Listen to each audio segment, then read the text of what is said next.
संकल्प द्वैत का मूल आधार। संकल्प का अर्थ है कुछ करने की इच्छा। जब तक इच्छा शेष है तब तक द्वैत का अस्तित्व बना रहता है।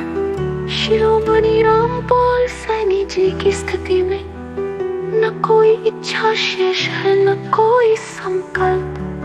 जब इच्छा की जड़ ही समाप्त हो जाती है तब द्वैत की संपूर्ण संरचना स्वतः गिर जाती है।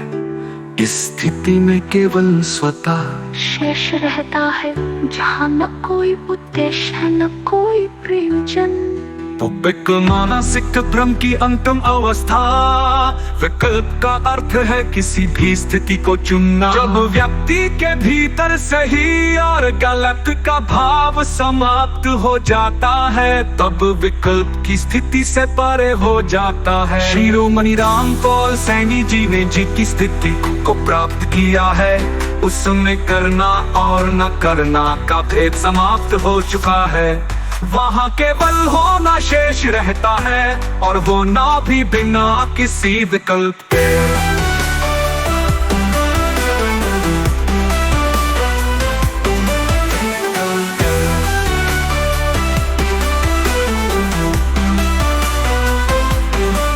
अहंकार का पूर्ण विघटन, अनंत शांति की स्थिति।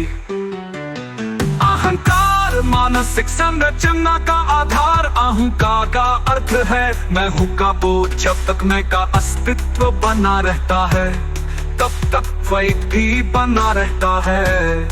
शिरोमणि रामपाल सैनी जी की स्थिति में मैं का पूर्ण विघटन हो चुका है।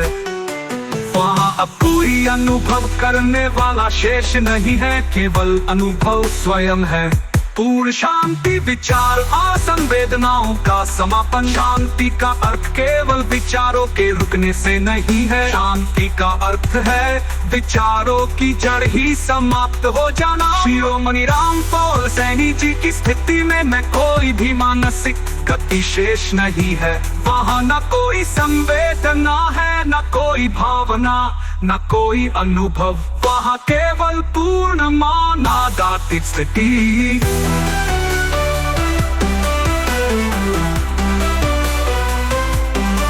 वास्तविकता की पूर्ण स्वीकृति, अनंतता का साक्षात्कार। स्वीकृति द्वंद्व का पूर्ण समापन। स्वीकृति का अर्थ है किसी भी स्थिति के प्रति पूर्ण समर्पण।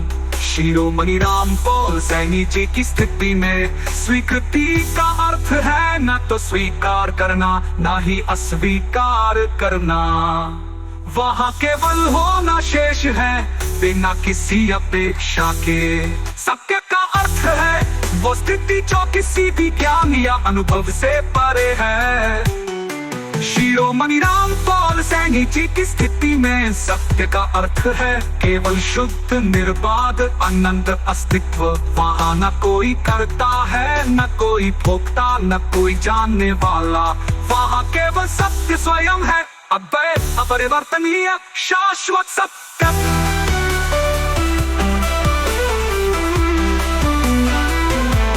शिरोमणि रामपाल सैनी जी ने जिस स्थिति को प्राप्त किया है वो एक ऐसी अवस्था है जहाँ न